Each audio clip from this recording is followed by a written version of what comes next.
امی کی پلیٹ میں موجود تھوڑا سا سالن بھی ختم ہو چکا تھا، جبکہ ان کے ہاتھ میں ابھی بھی آدھی روٹی پکڑی ہوئی تھی۔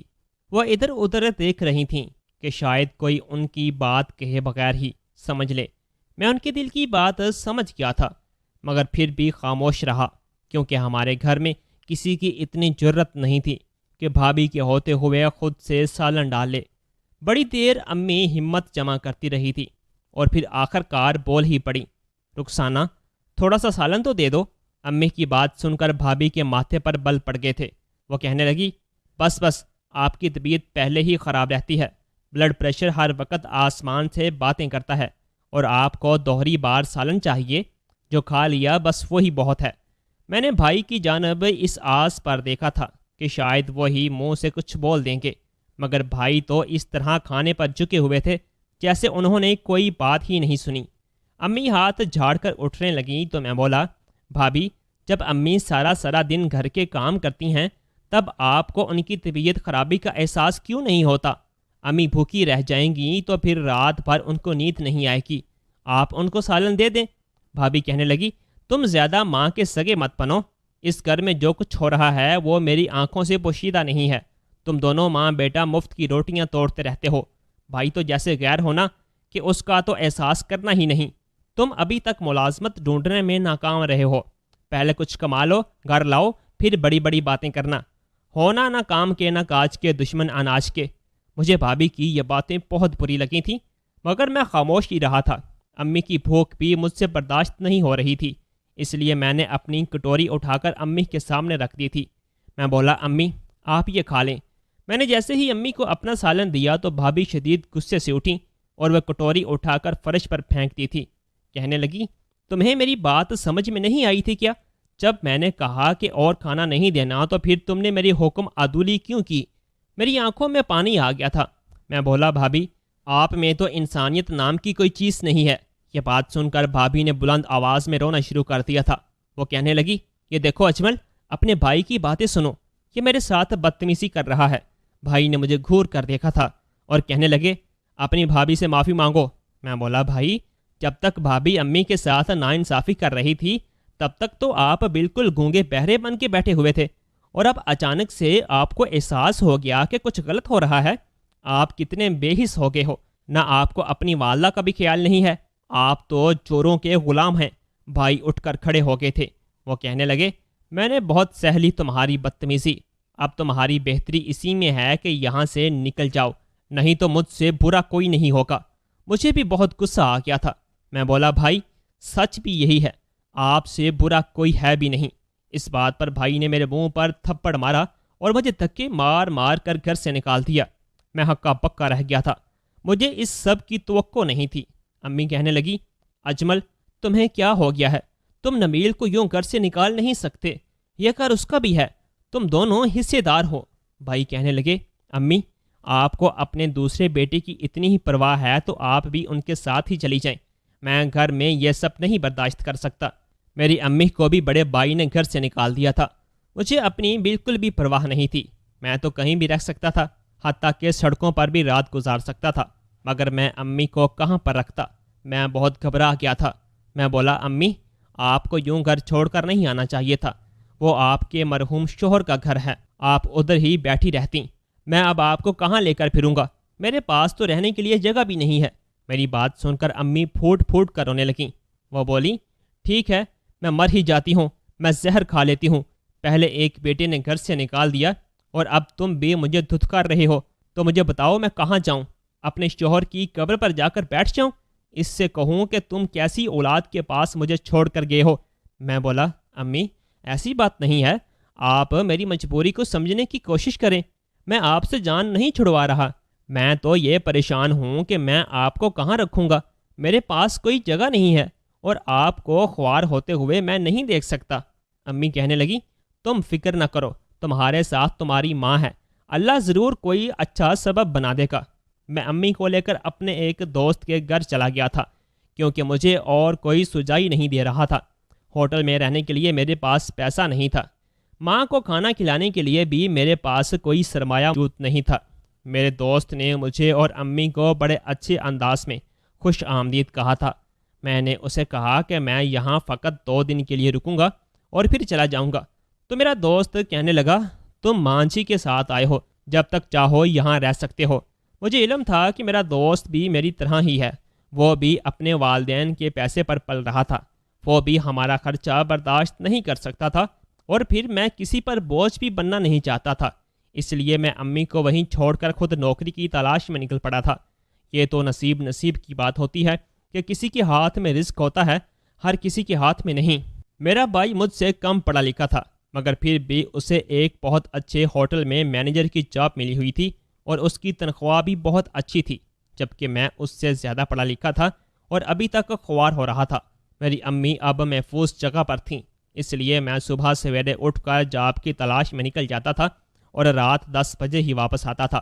میں نے اپنے دوست سے 2 دنوں کا وقت مانگا تھا، مگر اب مجھے ان کے گھر آئے ہوئے 4 روز ہو گئے تھے۔ 4 روز ہو گئے تھے مگر پھر بھی ملازمت کہیں نہیں ملی تھی۔ اب میں گھبرا گیا تھا کہ کیا کروں اور کیا نہیں۔ چوتھے دن میں نے سوچا کہ میں بس اب اپنے دوست کے گھر سے نکل جاؤں گا، آگے جو اللہ کو منظور ہوگا وہی ہوگا۔ میں ملازمت کی تلاش میں نئے سرے سے مصروف ہو چکا تھا۔ میں نے کوئی ایسا دفتر نہیں چھوڑا تھا جہاں پر اپنی سی وی جمع نہ کروائی ہو، مگر پھر بھی مجھے کوئی مثبت جواب نہیں ملا۔ میں تھک ہار کر سڑک کے کنارے بیٹھ گیا تھا جب میری نظر دیوار پر چسپا ایک کاغذ پر پڑی تھی، جس پر لکھا ہوا تھا کہ جنرل ہسپتال میں ایک عدد چپڑاسی کی ضرورت ہے، تنخواہ 20,000 اور رہائش مفت۔ یہ پڑھ کر میری آنکھوں میں آنسو آ گئے تھے۔ میں نے نفی میں سر ہلا دیا اور خود سے کہا کہ یار نبیل، یہ جاب تمہارے لیے موزوں نہیں ہے۔ میں نے MBA کیا ہوا تھا، تو کیا اب میں ایک چپڑاسی کی جاب کر سکتا تھا؟ میرا دل خون کے آنسو رونے لگا تھا۔ میں کچھ بھی سوچے سمجھے بنا اٹھ کھڑا ہوا اور اس پتے پر پہنچ گیا جہاں چپڑاسی کی ضرورت تھی۔ میں نے جب ہسپتال کے عملے کو کہا کہ میں چپڑاسی کی ملازمت کے لیے آیا ہوں، تو مجھے دیکھ کر حیران رہ گئے تھے، کیونکہ شکل و صورت سے میں اچھے گھرانے کا فرد لگتا تھا۔ مجھے انٹرویو کے لیے ڈاکٹر کے پاس لے جایا گیا۔ ڈاکٹر نے میری سی وی دیکھی تھی، وہ حیران رہ گیا اور کہنے لگا کہ تم نے MBA کیا ہوا ہے اور تم ایک چپڑاسی کی ملازمت کرنا چاہتے ہو؟ یہ ملازمت تو ان لوگوں کے لیے ہے جو ان پڑھ ہوتے ہیں اور حلال روزی بھی کمانا چاہتے ہیں۔ تم مجھے بتاؤ کہ تم یہ کام کیوں کرنا چاہتے ہو؟ میری آنکھوں میں آنسو آ گئے تھے۔ میں بولا، میں بہت مجبور ہوں، بہت سی جگہوں پر انٹرویوز دیے مگر کچھ بن نہ پایا۔ مجھے اس وقت جاب کی ضرورت ہے، بھلے سے وہ ایک چپڑاسی ہی کی کیوں نہ ہو، اس وجہ سے میں یہ جاب کرنے کے لیے رضامند ہو گیا ہوں۔ ڈاکٹر کہنے لگے کہ اگر ایسی ہی بات ہے تو میں تمہیں یہ ملازمت دے دیتا ہوں۔ ڈاکٹر نے مجھے چپڑاسی کی ملازمت دے دی تھی۔ ہسپتال کے عقب میں بنے فلیٹس میں سے ایک چھوٹا سا فلیٹ مجھے بھی دے دیا گیا تھا۔ مجھے سمجھ نہیں آ رہا تھا کہ یہ میرے لیے خوشی کا مقام ہے یا اداسی کا۔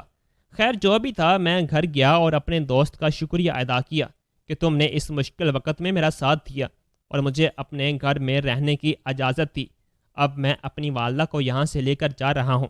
میرا دوست کہنے لگا کہ تم کہاں جاؤ گے؟ تو میں نے اسے بتایا کہ مجھے ہسپتال میں نوکری مل گئی ہے۔ تو وہ ہنسنے لگا اور بولا کہ تم مجھے بے وقوف مت بناؤ، پڑھائی تمہاری MBA کی ہے اور پھر ہسپتال میں تمہیں نوکری کیسے مل گئی ہے؟ میں بولا، مجھے چپڑاسی کی نوکری ملی ہے۔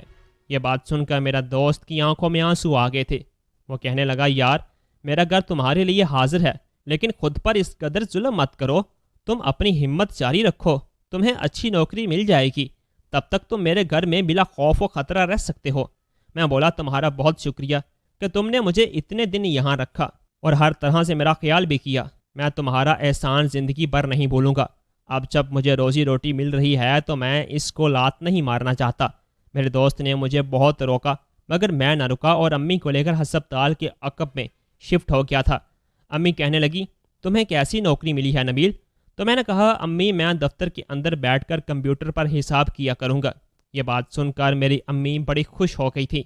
اب میں اپنی ماں سے سچ تو نہیں کہہ سکتا تھا، نہیں تو وہ ٹینشن لیتی اور ان کا بلڈ پریشر ہائی ہو جانا تھا۔ خیر اب میں ہر روز کام پر جایا کرتا تھا، بڑا دلچسپی سے اسپتال میں صفائی کرتا رہتا تھا اور سوچتا تھا کہ شاید میری قسمت میں یہ سب لکھا ہے۔ ہر انسان اپنی قسمت کا ہی لکھا کھاتا ہے، تو شاید میری قسمت میں تنگ دستی اور کم تنخواہی لکھی ہے۔ میں بلا وجہ بڑے بڑے دفتروں کے خواب دیکھتا تھا۔ میں نے خود کو ڈانٹا تھا، اکثر میں خود سے لڑتا رہتا تھا کیونکہ میں نے اپنی زندگی سے بہت امیدیں لگائی تھیں۔ خیر جو ہونا تھا وہ تو ہو گیا تھا۔ میں پورا مہینہ بہت اچھے سے کام کرتا رہا تھا۔ مجھے ڈاکٹر نے بھی اپنے آفس میں بلا کر بہت تعریف کی تھی اور کہا تھا کہ تمہاری طرف سے ہمیں کوئی شکایت موصول نہیں ہوئی۔ پھر ڈاکٹر نے مجھے کہا کہ میں نے اپنے ایک دوست کو تمہاری سی وی دی ہوئی ہے، وہ دیکھے گا کہ وہ تمہارے لیے کچھ کر سکتا ہے یا نہیں۔ مجھے امید ہے کہ وہ تمہیں کہیں نہ کہیں اچھی جاب پر لگوا دے گا۔ یہ بات سن کر تو میری خوشی کی انتہا نہ رہی تھی۔ میں بولا، ڈاکٹر صاحب اگر ایسا ہو گیا تو میں آپ کا احسان زندگی بھر نہیں بھولوں گا، میں آپ کو ساری عمر دعائیں دیتا رہوں گا۔ ڈاکٹر مسکرا دیا تھا۔ اس نے میرے ہاتھ پر 20,000 روپے رکھ دیے تھے۔ وہ کہنے لگا، یہ لو تمہاری تنخواہ۔ میں نے جلدی سے تنخواہ پکڑی اور ڈاکٹر کے آفس سے باہر نکل آیا تھا۔ میں نے اپنی تنخواہ کو گننا شروع کر دیا تھا۔ میری آنکھوں میں آنسو آ گئے تھے، کیونکہ ابو کی وفات کے بعد تو میں نے 20,000 ایک ساتھ دیکھے ہی نہیں تھے۔ میں تو 500 روپے کی نوٹ کو دیکھنے کے لیے ترس کر رہ گیا تھا۔ میں بار بار گن رہا تھا اور سوچ رہا تھا کہ سب سے پہلے میں گھر میں راشن ڈلواؤں گا، کیونکہ کھانے پینے کے سامان کی بڑی قلت ہو چکی تھی۔ میں اپنی امی کو بہترین کھانا کھلانے سے قاصر رہا تھا۔ کم از کم بھائی کے گھر اتنا تو تھا کہ امی کو 2 وقت کی روٹی مل جاتی تھی۔ خیر میں وہ پیسے جیب میں ڈالنے ہی لگا تھا کہ اچانک میرے سامنے ایک عورت آ کھڑی ہوئی۔ اس نے دونوں ہاتھ میرے سامنے جوڑ دیے تھے۔ وہ کہنے لگی، خدا کے لیے میری مدد کرو۔ وہ بنا آواز کے رو رہی تھی۔ اس کی آنکھوں سے آنسو گرتے چلے جا رہے تھے۔ میں بولا، کیا ہوا ہے؟ تو وہ کہنے لگی کہ کل میرے بیٹے کا ایکسیڈنٹ ہو گیا تھا۔ موٹر سائیکل تیز رفتار سے چلا رہا تھا۔ میرے بیٹے نے تو یہ بھی نہیں سوچا کہ اگر اسے کچھ ہو گیا تو میں کیا کروں گی۔ اس نے میری پرواہ نہیں کی۔ اب وہ ICU میں پڑا ہے۔ اس کے آپریشن کے لیے مجھے پیسوں کی ضرورت ہے اور میرے پاس کچھ بھی نہیں ہے۔ میرے ہاتھ خالی ہیں۔ اگر میں یہ کہوں کہ اللہ کے بعد اگر کوئی میرے بچے کی زندگی بچا سکتا ہے تو وہ پیسے ہیں۔ اگر پیسے ہوئے تو ڈاکٹر اس کا آپریشن کریں گے، نہیں تو وہ میرے بچے کو ڈسچارج کر دیں گے۔ مجھے تھوڑے سے پیسے دے دو تاکہ میرے بچے کی جان بچ سکے۔ اس عورت کے چہرے پر اس قدر بے بسی تھی کہ دیکھ کر میرا بھی دل بجھ سا گیا تھا۔ میں نے کچھ بھی سوچے سمجھے بنا ہی 20,000 روپے اس عورت کے ہاتھ پر رکھ دیے تھے۔ میں بولا، میں دعا کروں گا کہ اللہ آپ کے بچے کو لمبی زندگی دے اور آپ کو اولاد کا کوئی غم نہ دکھائے۔ وہ عورت مجھے دعائیں دیتی ہوئی آگے بڑھ گئی تھی۔ اب کسی دوسرے شخص کے سامنے ہاتھ جوڑ کر اپنے بچے کے لیے پیسے مانگ رہی تھی۔ اسی لمحے میرے دل میں آیا کہ کاش میرے پاس اتنا پیسہ ہوتا کہ میں اس عورت کی مدد کر دیتا۔ پھر میں نے سوچا کہ میں خود ہسپتال کے عملے سے اس عورت کے لیے پیسے مانگتا ہوں۔ میں جلدی سینئر ڈاکٹر کے پاس گیا اور ایک سے پیسوں کی اپیل کی تھی۔ کسی نے مجھے 10,000 دیے تو کسی نے 20,000 روپے میرے ہاتھ پر رکھ دیے تھے۔ میں بے انتہا خوش ہو گیا تھا کہ چلو ان پیسوں کو جب میں اس عورت کے ہاتھ پر رکھوں گا تو وہ خوش ہو جائے گی۔ میں نے تقریباً 60,000 روپے یوں ہی جمع کر لیے تھے۔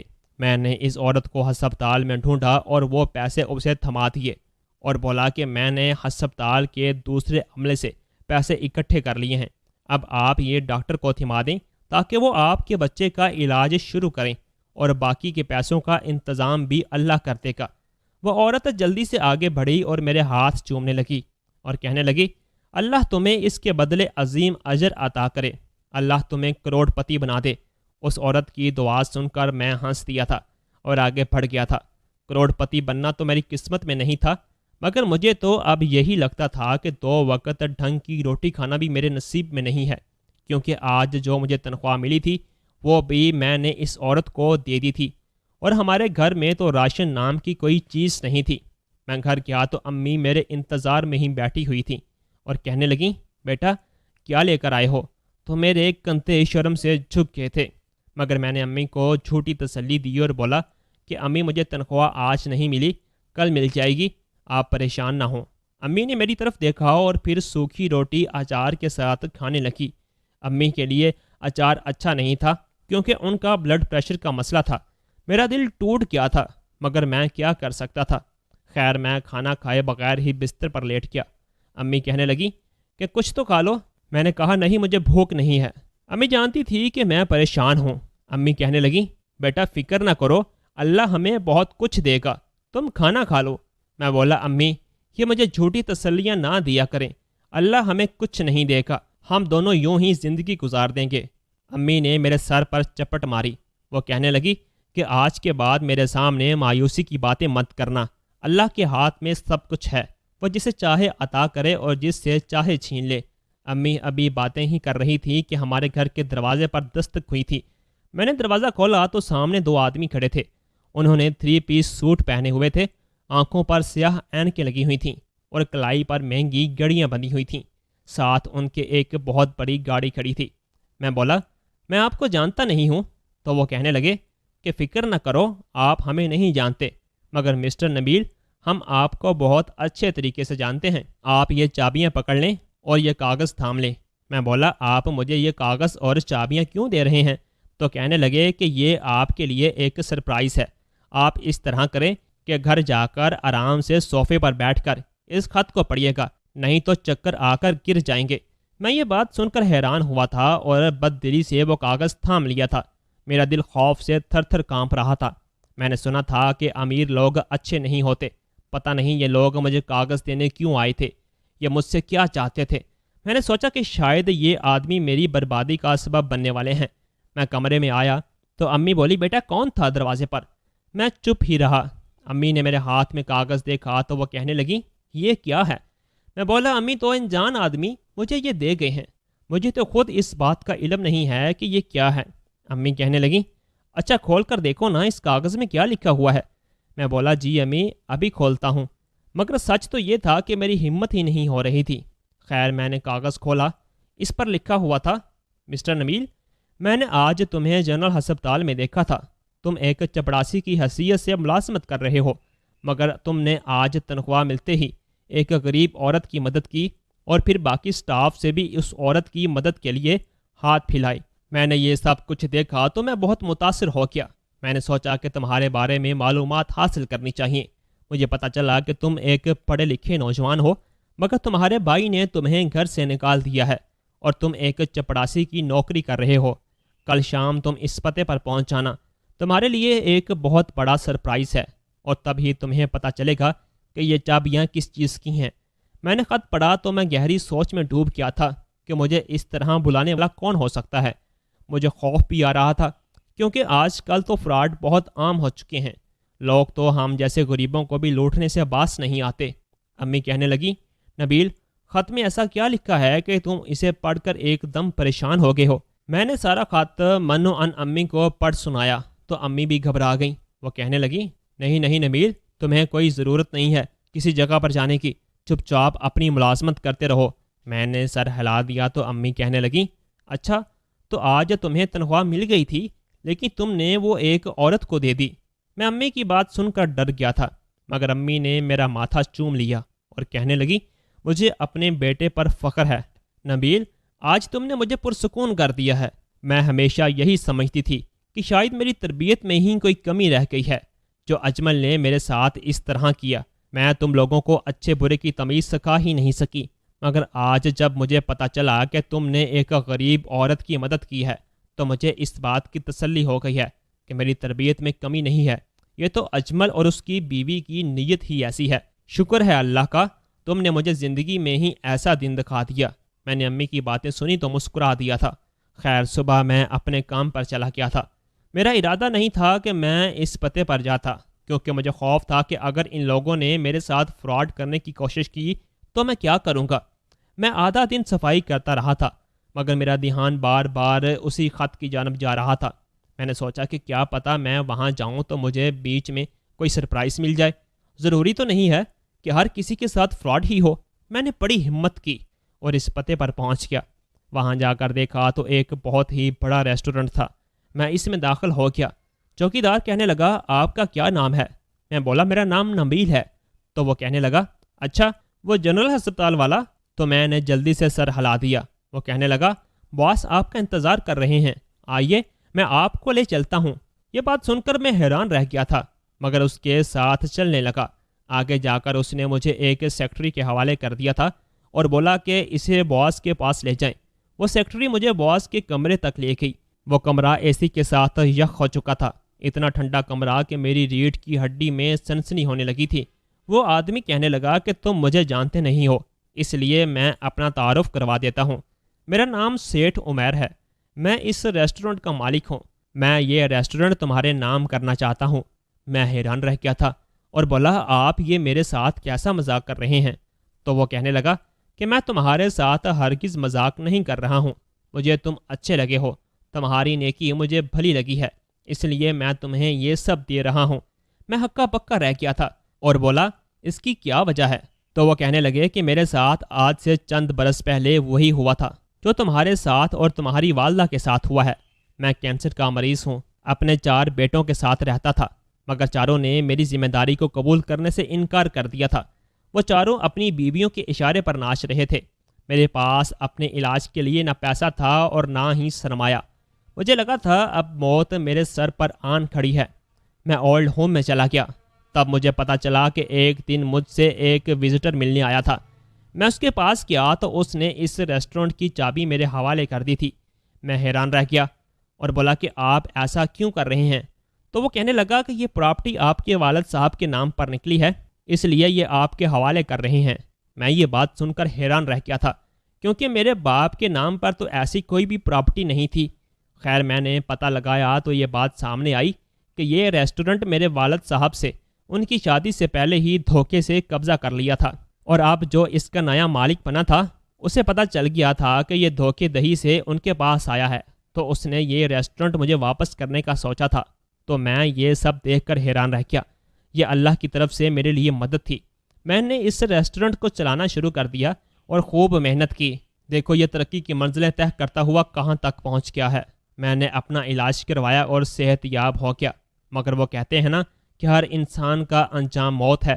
مجھے بھی اب لگنے لگا ہے کہ زندگی کے دن پورے ہو چکے ہیں اور اب موت میری منتظر ہے۔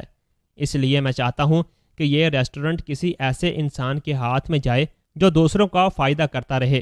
میں نے تمہیں دیکھا تھا ہسپتال میں، تم نے ایک عورت کا بھلا کیا تھا جبکہ تمہارے پاس اس وقت آمدنی فقط 20,000 تھی۔ میں یہ سوچنے لگا کہ اگر تم اتنے سے پیسے میں بھی کسی کی مدد کر سکتے ہو، جب تمہارے پاس زیادہ آ جائے گا تو تم کتنے لوگوں کی مدد کرو گے۔ اور پھر میں بھی اپنی پراپرٹی اپنے بیٹوں کے نام پر نہیں کرنا چاہتا جنہوں نے مجھے دھتکار دیا تھا، اس لیے میں نے تمہارے نام کر کے جا رہا ہوں اور امید کرتا ہوں کہ تم لوگوں کے ساتھ بھلا کرتے رہو گے۔ اس کا ثواب تمہیں بھی ملے گا اور مجھے بھی۔ یہ باتیں سن کر مجھ پر لرزہ طاری ہو گیا تھا۔